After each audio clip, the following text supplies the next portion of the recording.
O câncer, para desenvolver, 95%, 96% dos cânceres, só desenvolve em ambiente acídico, ambiente ácido.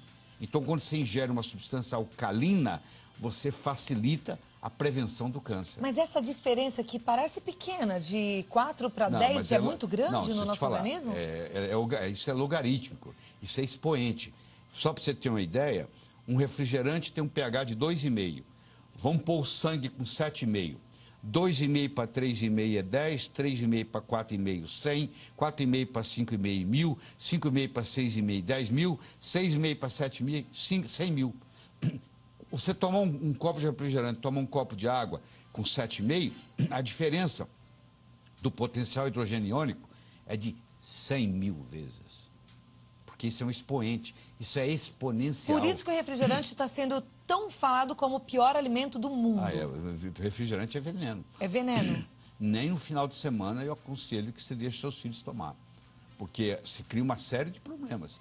Um deles é esse. O outro problema é a quantidade de açúcar que tem. Quando não tem o açúcar, tem um adoçante que prejudica. Agora, voltando à água. Vamos lá. Eu estou um pouco assustada aqui, porque que água que a gente toma? Qual é o pH da água que sai ali do meu filtro normal, que é igual o filtro que as pessoas têm em casa? Geralmente em torno de 7. Isso é ruim? Não, não é ruim, mas é muito melhor do que você tomar um pH de uma água importada, famosa, francesa, que eu não vou falar o nome, que o pH é 3,5. Você está brincando. Então isso é péssimo para a saúde. Péssimo. E vem na garrafinha de vidro essa? Vem na garrafinha bonita de vidro, verde. É cara, é francesa, você sabe qual eu estou falando, e o pH é 3,5. Então essa também, apesar dela estar numa garrafinha de vidro, ela não é água, ela é um refrigerante. Você pensa que é água, porque na realidade o pH dela é de refrigerante. E tem gente chique que só toma essa água e acha que assim está cuidando não, da saúde, não, então de não. Jeito nenhum. Aí o que o corpo faz para compensar esse 3,5 de pH? O corpo tem uma série de mecanismos, ele equilibra o pH no sangue usando substâncias chamadas buffers, que vão equilibrando. São substâncias chamadas anfóteras, que quando o pH está baixo sobe, quando o pH está alto baixa. Então você gasta, coisa que você ia utilizar na sua célula, você agora gasta para manter o pH do sangue. Tira a sua energia, você fica cansada, desanimada, entendeu? Do mesmo modo se você estiver desidratada, porque um grande problema que tem hoje, 30% da população no mundo, hoje, nas ruas, estão desidratados. Porque eles não têm essa preocupação de beber água. À medida que você envelhece, a sensação da sede vai sumindo. E o centro da sede e o centro da fome, lá no hipotálamo, eles estão pertinho um do outro. E muita gente confunde sede com fome. A pessoa está com sede, mas sente que está com fome. Então ele come, tem compulsão por comida. E na realidade, se ele tivesse tomado um copo d'água antes, aquela compulsão ia diminuir, porque na realidade ele não tem fome. Por isso que ele tem que ficar comendo. Só que o centro da fome, o centro da sede, no hipotálamo está muito perto. Então, à medida que a gente envelhece, a gente vai perdendo a sensação da sede. Então, os velhos e os idosos, eles são desidratados por natureza. Agora, deixa eu te perguntar uma coisa. Eu estou aqui tomando a minha água e eu tomo bastante água todo dia. Bom. Mas qual é o pH dessa água? Como Não é que sei. eu descobri? Existem aparelhos que você coloca aí dentro, dá o pH, ou existem gotinhas que você pinga e é de acordo com a cor. De verde, azul para cima, verde para cima, o pH está bom. Quando der um amarelo, um laranja, um vermelho, o pH está ruim. Então, hoje é fácil, em 1 minuto, você determina o pH da água. Se eu soubesse, teria trazido aqui para mostrar para você. Mas eu quero que você volte para a gente entender melhor esse assunto, porque é um assunto um dos complexo e aspectos. importante. Deixa eu te falar outro aspecto, mais importante ainda. É o poder de oxirredução. Tem água que é oxidante. Tem água que é antioxidante. Tem água que envelhece você. Tem água que rejuvenesce você. Então, você já ouviu falar de oxidantes e antioxidantes, radicais livres. Tem água que tem radical livre. Então, você toma água, é como se você estivesse te enferrujando. Então, isso é outro aspecto importante. Existe um outro aspecto importante, que é a tensão superficial da água. A água tem que ser leve, ela tem que ter uma tensão superficial muito baixa, porque quando ela chega lá no capilar, às vezes ela tem que ir contra a força da gravidade. Então, tem água que você toma e ela não cumpre a missão dela, porque ela tem uma tensão superficial muito alta. Entendeu? Puxa, a gente achava que água era água, né? E vocês mulheres tomam anticoncepcional. Esses anticoncepcionais, vocês urinam. Isso vai para os lençóis freáticos do Brasil todo. Então, a água hoje ela já vem contaminada, inclusive com hormônios. A água de torneira, ela vem contaminada, inclusive com hormônios. Ela é colocada... E quando ela passa pelo purificador, pelo filtro? Depende do tipo do filtro. Tem filtro que elimina os hormônios. Tem filtro, por exemplo, que tira o cloro. Até o cloro do chuveiro te faz mal. Por exemplo, se você tomar banho com um chuveiro onde a água está com cloro, quando o chuveiro fica quente, frio até que não, mas na hora que você põe a água quente, aquele cloro que está na água, ele vira um vapor. E você absorve aquilo dentro do banheiro e não está sabendo. Então, hoje existem filtros, principalmente nos Estados Unidos, está chegando ao Brasil, onde você coloca o filtro no chuveiro.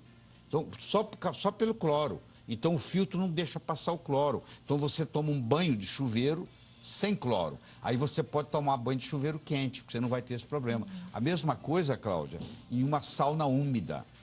Eu recomendo no Brasil você fazer sauna seca. Não faça sauna úmida, porque para fazer sauna úmida, a água tem que ser tratada com ozônio. Se ela for tratada com cloro, na hora que der o vapor, aqueles vapores ali são gases de cloro. Então, piscina aquecida com cloro é um veneno? É, também é. Esse é outro problema. Piscina com cloro, se você nadar nela todo dia, você vai terminar com hipotiroidismo. Eu já tive caso recentemente de uma pessoa que nadava 3 vezes por semana durante 10 anos e estava com um quadro de hipotiroidismo gravíssimo, que ninguém fazia o diagnóstico, e essa pessoa estava intoxicada com cloro. Porque o cloro, ele briga com o iodo na sua tireoide. O flúor, o cloro, o bromo e o iodo são primo-irmãos. Então, quando você coloca flúor demais no seu corpo, ou cloro demais, ou brometo demais, eles começam a brigar com o seu iodo. Então, eles empurram, tiram, substituem o iodo. Aí é muito bom a gente aprender tudo isso. Eu sei que às vezes você está aí meio preocupado, fala, e agora? Mas calma, isso é só para a gente ficar atento, né? Então, você já sabe tomar cuidado. Às vezes, a água que você está consumindo é na nota 10. Tem tantas perguntas já, doutor? Hoje existem no Brasil filtros, que a água passa pelo filtro e muda o pH da água. Essa água passa a se chamar água ionizada, onde muda o pH, onde muda a condutibilidade, onde muda o poder de oxirredução. Então, essas tecnologias estão chegando aos pouquinhos. Olha que bom a gente saber. A pergunta é da Maria Elisa. Ela diz que tem 42 anos, está concorrendo aos livros, gosta muito de água com gás. Pergunta se faz mal para a saúde. Se o gás nasceu com a água, ou seja, se a fonte da água já é gasosa, não tem problema. Agora, se o gás é acrescentado na água, aí o pH baixa muito. Ela tem que ver qual é o pH da água gasosa que ela está tomando. A Daniela gostaria de saber se é seguro tomar água de mina. Não, depende da mina, porque existem minas que estão contaminadas.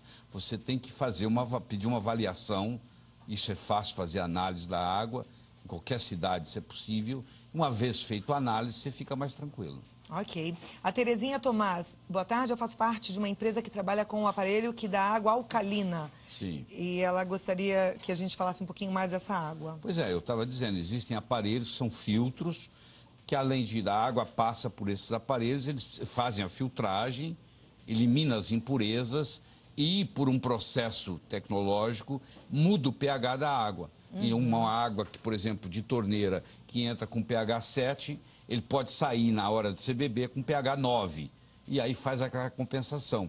E além de mudar o poder de oxirredução, ela pode entrar uma água oxidante e sair do aparelho uma água antioxidante. E aí já complementa, isso já responde a pergunta da Terezinha Tomás, ela é de Belém, a turma toda de Belém está assistindo ao programa hoje. Ela pergunta diz que lá a água é contaminada, ácida, e se esse aparelhinho deixaria a água alcalina e boa. Esses filtros, em geral, mudam o pH, além de cuidar da impureza, muda o pH. Você tem que tomar cuidado para ver que filtro que você vai adquirir. A Patrícia do Carmo, ela é de Eunápolis, na Bahia. Ela diz que comprou um filtro de barro e a água está com um gosto horrível de barro. Pode fazer mal à saúde? É difícil, porque eu não sei qual o filtro que ela adquiriu. Mas filtro de barro é uma coisa boa? Não necessariamente é ruim, não.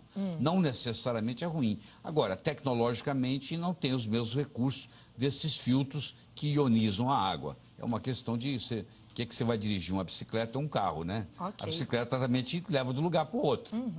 mas não leva do mesmo jeito que um carro leva. É diferente. Né? A Maravuashi, ela diz que a avó adora o programa e está perguntando se água de coco a gente pode beber todos os dias. Claro que pode. Aliás, um dos meus DVDs que eu entreguei para você aí é sobre as vantagens do coco. O coco substitui até o leite materno. Pra você ter uma ideia, o leite materno é importante porque tem 19% de ácido láurico. O coco tem 47%. Pode ser o de caixinha? Não. Pode ser o de latinha? Não, tem que ser o natural. Coco, tirado do pé. Porque os outros têm conservantes. Então, se você tomar todo dia, você também vai estar ingerindo um conservante que pode ser toxina todos os dias. O que eu sou a favor é do coco natural. A Mara Viana, ela diz que sabe que é necessário tomar 2 litros de água por dia, mas ela pergunta se ela tomar mais do que isso, por exemplo, 4 litros, pode fazer mal? A longo prazo, ela vai sobrecarregar os rins, porque essa água tem que ser eliminada. Os rins dela vão trabalhar numa sobrecarga. Então, se você tomar em excesso, você está também fazendo uma sobrecarga ao seu organismo, sem falar que você está eliminando sódio, aí você pode ter o que se chama hiponatremia, aí você vai ter que ingerir mais sal, aí começa então, um mecanismo. a quantidade é essa, 2 litros? Acho que não chega bem a isso, não, tá? As pessoas falam 2 litros porque ninguém toma. Mas, na realidade, se você tomar 6 copos d'água por dia, você está ótima. Tá bom. Tá bom. A Débora Esposito pergunta se é verdade que em todas as águas há restos de fezes. Não, não é verdade. Não é verdade. Não é verdade. Inclusive, se passar pelo filtro, isso não tem problema nenhum, isso fica eliminado. A Maria Luísa Marino, ela é de Itatiba, São Paulo, diz que tem hipotiroidismo. E o médico recomendou a tomar bastante iodo. Isso é correto? É correto, sim. O iodo ajuda a sobremaneira. Nós temos 90 e tantos % da população no mundo é deficiente de iodo. E o iodo tem que ser uma chamada solução de Lugol. É o iodo misturado com iodeto. O médico seu vai te orientar. Você coloca 1 ou 2 gotas num copo d'água e toma uma vez por dia. Isso resolve bócio, trata cisto de mama, trata cisto de ovário. E pode ser uma água iodada? Pode ser uma água iodada, claro que pode. A Ana Lúcia de Santo André diz que Aliás, o sal brasileiro é iodado. Há muitos anos atrás, colocou-se iodo no sal. Mas como as pessoas têm salfobia, porque o sal pode aumentar a pressão, eles procuram não ingerir sal, a grande maioria. E aí acaba não ingerindo o iodo que o governo colocou no sal. Entendeu? A Ana Lúcia de Santo André, ela diz que tem pedra e cisto nos rins e gostaria de saber qual é a melhor água para o caso dela. Tá, a água sua que você tem que ingerir, a água alcalina vai ajudar.